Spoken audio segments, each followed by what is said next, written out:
अवधूत चिंतन श्री गुरुदेव दत्त श्री स्वामी समर्थ.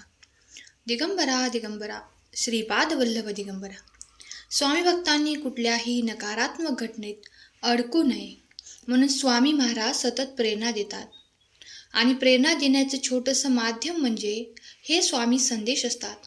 आजचे स्वामी संदेश सांगण्यापूर्वी प्रत्येक स्वामी भक्तासाठी हा संदेश आहे. लक्षपूर्वक ऐका.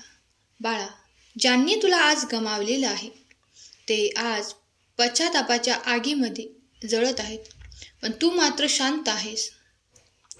आम्ही तुझ्या सोबत आहोत. तुझा आमच्यावर विश्वास आहे, तोच तुला घडवत आहे. बाळा, तुला विश्वासच बळ देत आहे. आणि ज्यांनी तुला गमावलं ते आता स्वतःचे नुकसान ओळखू लागले आहेत, पण तू मात्र आमच्या आशीर्वादाने नवीन आयुष्याची सुरुवात करत आहे. बाळा, तुझा हा विश्वास असा असतो तो असाच कायम ठेव. नक्कीच तुला कधीच मी एकटे सोडणार नाही. तू स्वतःला कधीच एकटे समजू नकोस. आम्ही तुझा हात धरलेला आहे. आम्ही कधीही तुला एकटे सोडणार नाही. पण बाळा, तुला आता सध्या खूप एकटे वाटत आहे. तुला हरल्यासारखे वाटत आहे हे आम्ही जाणतो. पण तू एक गोष्ट लक्षात घे की तू हरलेला नाहीस. ज्यांनी तुला गमावलं आहे त्यांना समजत आहे की त्यांनी काय गमावलेलं आहे. तुझी माया, ममता, तुझे निस्वार्थ प्रेम हे सर्व तुझे अनमोल धन त्यांना पहिले किरकोळ वाटत होते, पण आता त्यांच्या मनात पश्चातापाची आग दगदगत आहे. त्यावेळी त्यांनी तुला खूप दुखावले, तुझा खूप अपमान केला, तुझ्या चांगुलपणाची थट्टा केली, आणि तू मात्र आमच्यावर पूर्ण विश्वास ठेवत राहिला. पण आज त्या लोकांना तुझे महत्त्व हे समजत आहे. पण बाळा, तू एक गोष्ट लक्षात ठेव. तू कधीच आता मागे वळून पाहू नकोस. त्यांना त्यांच्या पश्चातापाच्या आगीमध्ये जळणे हा तुझा विजय नाही, तर ते तुझ्या शांततेचे, तुझ्या विश्वासाचे ते फळ आहे. आम्ही तुला इतके मोठे हृदय दिलेले आहे. तू कोणावरही आजपर्यंत राग धरलेला नाही, कोणाचेही वाईट केलेले नाही. म्हणूनच आज तुझ्या आयुष्यात नवतेज जे उगवत आहे. ते लोक कधीकधी मौल्यवान माणसांना गमावतात, कारण त्यांना त्या माणसाची किंमत वेळेवर कळत नाही. पण जेव्हा जाणवते तेव्हा मात्र तुम्ही आयुष्याच्या प्रवासात खूप पुढे निघून गेलेले असता. आणि बाळा, तू असेच न थांबता, न मागे पाहता असेच पुढे चालत राहा. तू काळजी करू नकोस. तुझे अश्रू हे व्यर्थ गेलेले नाहीत. तुझा प्रत्येक अश्रू आम्ही पाहिलेला आहे, आणि तुझ्या त्या प्रत्येक अश्रूची किंमत तुला दुखावणाऱ्यांना फेडावीच लागणार आहे.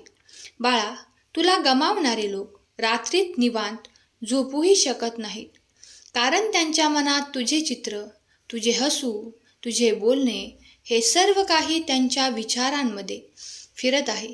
ते स्वतःलाच विचारत आहेत की आपण असे का केले. पण आता वेळ निघून गेलेली आहे. आता तू पुन्हा मागे जाण्यासाठी नाही, तर आता पुढे जाण्यासाठी तुझा नवीन जन्म झालेला आहे.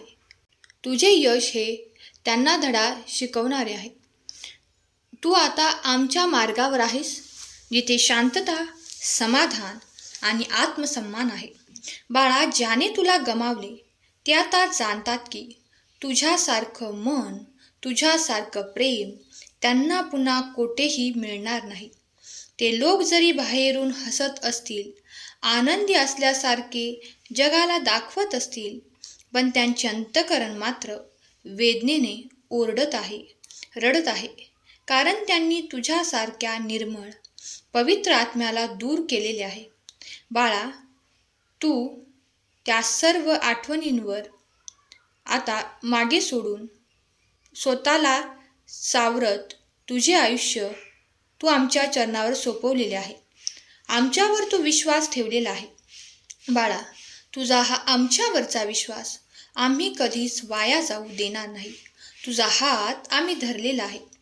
तुझा हात आम्ही कधीच सोडणार नाही. तुला आम्ही पुढे घेऊन जाऊ, जिथे लोक तुला फक्त पाहू शकतील पण तुला गाठू शकणार नाहीत. त्यांच्या मनातील पश्चाताप हेच तुझ्या आयुष्याची प्रेरणा बनव. तुझ्या मनात कोणाविषयी राग, द्वेष तू धरू नकोस. तुला न्याय मिळणार. फक्त तू पुढे पुढे चालत राहा. तुला ज्यांनी त्रास दिला त्यांना हे ब्रह्मांड धडा शिकवणार. बाळा, आता कोणाकडूनही कोणतीच अपेक्षा ठेवू नकोस. अपेक्षा फक्त स्वतःकडून, तुमच्या परमेश्वराकडूनच ठेवा. आणि तुझ्या त्या अपेक्षा पूर्ण करण्यासाठी प्रयत्नही तुला स्वतःलाच करावे लागणार आहेत. तू फक्त तुझे कर्म चांगले कर, तुझे प्रयत्न कर, मेहनत कर आणि तुझ्या या आईवर तू पूर्ण विश्वास ठेव. तुझ्या प्रत्येक प्रयत्नात आमची तुला साथ असणारच आहे. तुझ्या सर्व अपेक्षा, तुझे सर्व स्वप्न हे नक्कीच पूर्ण होणार आहेत.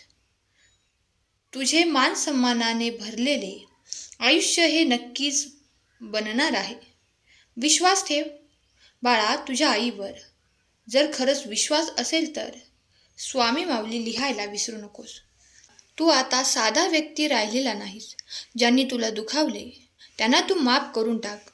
ज्यावेळेस तुम्ही त्यांना माफ करतात तेव्हाच त्यांच्याशी जोडलेले तुमचे बंध तुटतात आणि तुमच्या पुढच्या प्रवासाला जाण्यासाठी तुम्ही मोकळे होता. तू काळजी करू नको, मिळणार त्यांनाही उत्तर. येणारी वेळ ही सगळ्यांना उत्तर देत असते. ज्यांनी तुला कमी लेखलेले ते उद्या तुला आदर्श मानतील. त्यामुळे तू फक्त पुढे बघून चालत राहा, शांतपणे, आत्मविश्वासाने आणि पूर्ण विश्वासाने. बाळा, ज्याने तुला गमावले ते पश्चातापाच्या आगीमध्ये जळत आहेत, पण तू मात्र आमच्या प्रकाशात, आमच्या आशीर्वादाच्या प्रकाशात फुलत आहेस. हसत आनंदाने तू पुढे चालत राहा, पण तुझे भविष्य आमच्या हातात सुरक्षित आहे. तू कोणतीच काळजी करू नकोस. तू एक उदाहरण बनणार आहेस. तू एक प्रेरणा बनणार आहेस.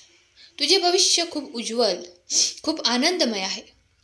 त्यामुळे तू कोणतीच काळजी करू नकोस.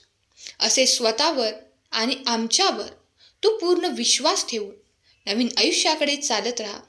तुझे सर्व कल्याणच होणार आहे. काळजी करू नकोस बाळा. तुझा आमच्यावर जर खरंच विश्वास असेल तर खरा स्वामी भक्त टाईप करायला विसरू नकोस. तुझे कल्याण होईल. स्वामी भक्तांनो, तुम्हाला जर आजचा संदेश आवडला असेल तर या संदेशाला लाईक करून कमेंट करायला विसरू नका. तसेच हा संदेश शेअर करायला देखील विसरू नका. कारण तुमच्या एका शेअरमुळे कोणाच्या तरी आयुष्यात थोडं जरी आनंदाची लहर आली, त्यांच्या आयुष्याला नवीन दिशा मिळाली तर त्यांच्या आशीर्वादाचे फळ तुम्हाला नक्कीच मिळेल. त्यामुळे असे स्वामींचे संदेश दररोज ऐकण्यासाठी या भक्तिमय चॅनलला सबस्क्राईब करा आणि बेल आयकॉन दाबा. त्यामुळे नवीन व्हिडिओचे नोटिफिकेशन लवकरात लवकर तुमच्यापर्यंत पोहोचेल. स्वामी भक्तांनो, आपल्या या चॅनलला तुमच्या मिळत असलेल्या प्रेमाबद्दल आणि विश्वासाबद्दल तुम्हा सर्वांचे मनापासून खूप खूप आभार. असेच तुमचे प्रेम आणि आशीर्वाद नेहमी मिळत राहू आणि त्याचबरोबर तुमच्या सर्वांच्या आयुष्यात सुख, समृद्धी लवकरच येऊ. तुमचे सर्व स्वप्न पूर्ण होत. आपल्या स्वामींचा खूप आशीर्वाद नेहमी तुमच्या बरोबर राहो. ही स्वामींचरणी प्रार्थना. केलेली सेवा स्वामींचरणी अर्पण करते. आजचा हा संदेश शेवटपर्यंत ऐकल्याबद्दल धन्यवाद. श्री स्वामी समर्थ. जय जय स्वामी समर्थ. श्री गुरुदेव दत्त.